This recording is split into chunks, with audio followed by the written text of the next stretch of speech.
नारायण नारायण। प्रिय भक्तों, मेरे YouTube चैनल हिंदू भक्ति में आपका स्वागत है। जय मातेश्वरी, जय जीमूत वाहन भगवान। आज हम आप सभी को सुनाने जा रहे हैं जीवित पुत्रिका यानी जितिया व्रत की पावन कथा। यह व्रत हर साल आश्विन मास की कृष्ण अष्टमी को आता है। इसे माताएं अपने बच्चों की लंबी उम्र, अच्छे स्वास्थ्य और सुखद भविष्य की कामना से करती हैं। मातृ प्रेम जितना गहरा और त्यागमय है, उतना संसार में और कुछ नहीं। माँ अपने बच्चे के लिए भूखी प्यासी रह सकती है, खुद कष्ट झेल सकती है, लेकिन संतान की रक्षा में कभी पीछे नहीं हटती। यही भाव हमें जितिया व्रत की कथाओं से मिलता है। इस व्रत की विशेषता यह है कि इसे 3 दिन तक नियमपूर्वक किया जाता है।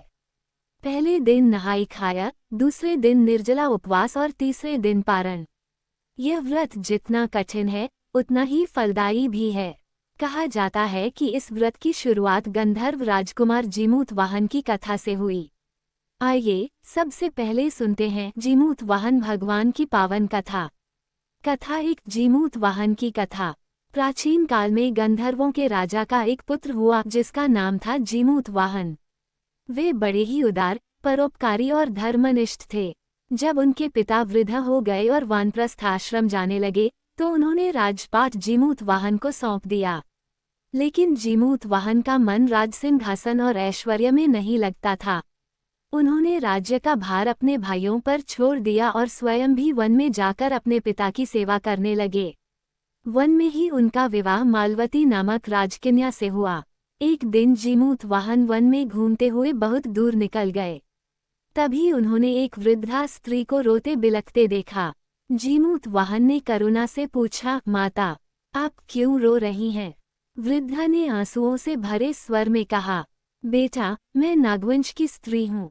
नागों ने पक्षीराज गरुड़ से प्रतिज्ञा की है कि प्रतिदिन एक नाग उनकी भोजन सामग्री के रूप में प्रस्तुत होगा। आज मेरे इकलौते पुत्र की बारी है। कल तक तो दूसरों के पुत्र जाते थे, पर आज मेरी गोद उजड़ जाएगी। इसी शोक में मैं रो रही हूँ। जीमूत वाहन का हृदय द्रवित हो उठा। उन्होंने वृद्धा को सांत्वना दी और कहा, माता, आप चिंता न करें, आज आपके पुत्र की रक्षा मैं स्वयं करूँगा। उसके स्थान पर मैं बलि दूंगा। इतना कहकर उन्होंने वृद्धा के पुत्र से लाल वस्त्र लिया और स्वयं को उस वस्त्र में ढककर बलिशिला पर लेट गए। नियत समय पर गरुड़देव आकाश से उतरे और उस लाल वस्त्र में ढके हुए प्राणी को अपने पंजों में पकड़कर आकाश की ऊंचाई पर ले गए। लेकिन आश्चर्य, जिस प्राणी को उन्होंने पकड़ा था, उसकी आंखों से आंसू बह रहे थे, परंतु उसके मुख से कोई चीख पुकार नहीं थी। गरुड़देव चकित हो गए और पूछा, हे वीर, तुम कौन हो? नाग नहीं हो, मनुष्य हो? सत्य बताओ। तब जीमूत वाहन ने सारा वृतांत सुना दिया। गरुड़देव उनकी करुणा और साहस से इतने प्रभावित हुए कि उन्होंने कहा, हे जीमूत वाहन, तुम सचमुच महापुरुष हो। मैं तुम्हें जीवन दान देता हूँ। आज से नागवंश को बलि देने से भी मुक्त कर देता हूँ। इस प्रकार जीमूत वाहन के त्याग और बलिदान से नागवंश की रक्षा हुई। कहा जाता है कि कैलाश पर्वत पर भगवान शिव ने माता पार्वती को ये कथा सुनाई और कहा, जो स्त्रियां आश्विन कृष्ण अष्टमी को उपवास करके प्रदोष काल में जीमूत वाहन की पूजा और कथा करेगी, उन्हें संतान सुख, लंबी आयु और अपार फल मिलेगा। इसलिए जितिया व्रत का प्रारंभ जीमूत वाहन भगवान की महिमा से माना जाता है। कथा 2 चील और सियारिन की कथा। अब सुनिए जितिया व्रत की दूसरी कथा। नर्मदा नदी के किनारे कंचनवटी नामक नगर था। वहाँ के राजा का नाम था मलयकेतु। उसी क्षेत्र में एक विशाल वृक्ष पर एक चील रहती थी और उसी वृक्ष के नीचे एक सियारिन भी। दोनों में गहरी मित्रता थी। एक दिन दोनों ने स्त्रियों को जितिया व्रत करते देखा और उन्होंने भी निश्चय किया कि वे भी यह व्रत करेगी। निर्धारित दिन जब व्रत रखना था, उसी दिन नगर के एक बड़े व्यापारी का देहांत हुआ और उसका दाह संस्कार मरुभूमि में हुआ। मुर्दे को देखकर सियारिन का मन विचलित हो गया। भूख से व्याकुल होकर उसने मुर्दे का मांस खा लिया और इस प्रकार उसका व्रत टूट गया। लेकिन चील ने धैर्य रखा और अपना व्रत नियमपूर्वक निभाया। अगले जन्म में भगवान की कृपा से दोनों सहेलियां ब्राह्मण कन्याओं के रूप में जन्मी।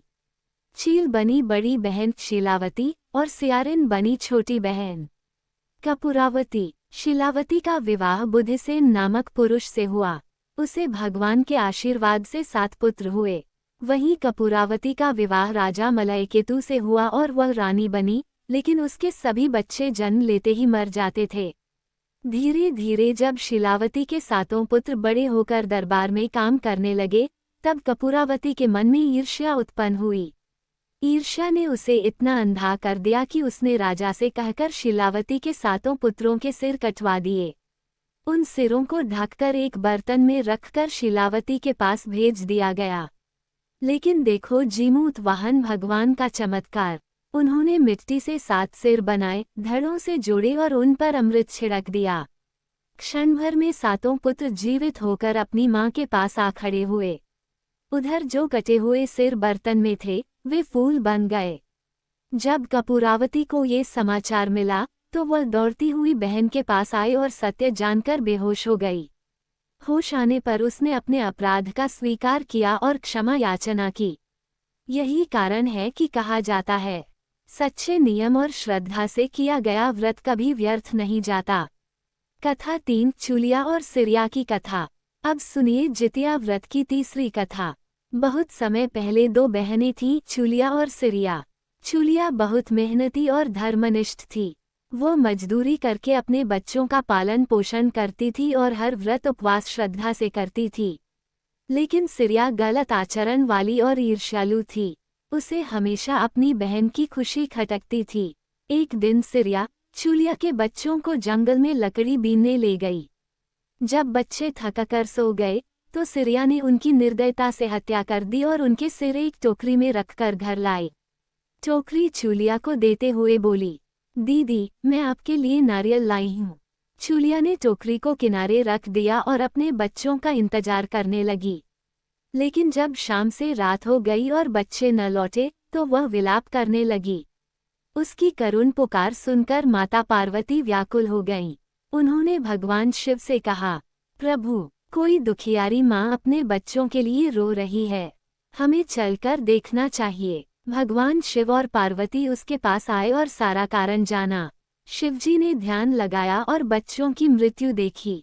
पार्वती की करुणा से प्रेरित होकर भगवान शिव ने उन बच्चों को पुनर्जीवित कर दिया। बच्चे जागे और घर लौट आए।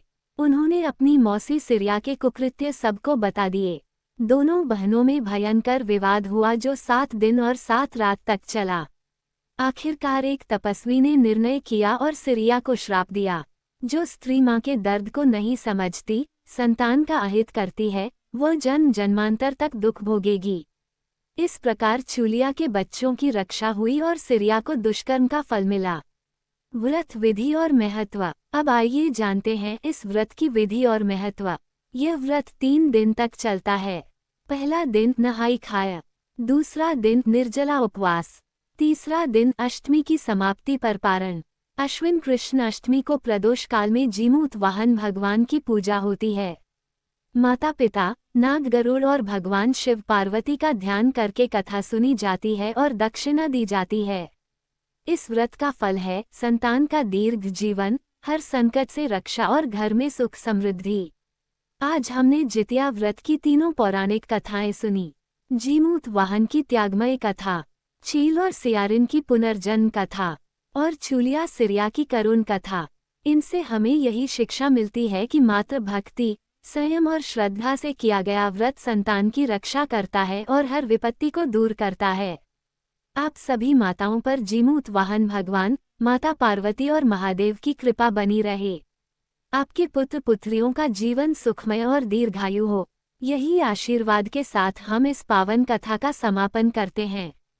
जय जीमूत वाहन भगवान, जय माता पार्वती, जय महादेव। यदि आपको यह वीडियो पसंद आया हो तो इसे लाइक करें, अपने प्रियजनों के साथ शेयर करें और चैनल को सब्सक्राइब करना न भूलें। धार्मिक कथाएं, व्रत विधि और भक्ति से जुड़ी विशेष जानकारियों के लिए जुड़े रहिए हिंदू भक्ति चैनल के साथ।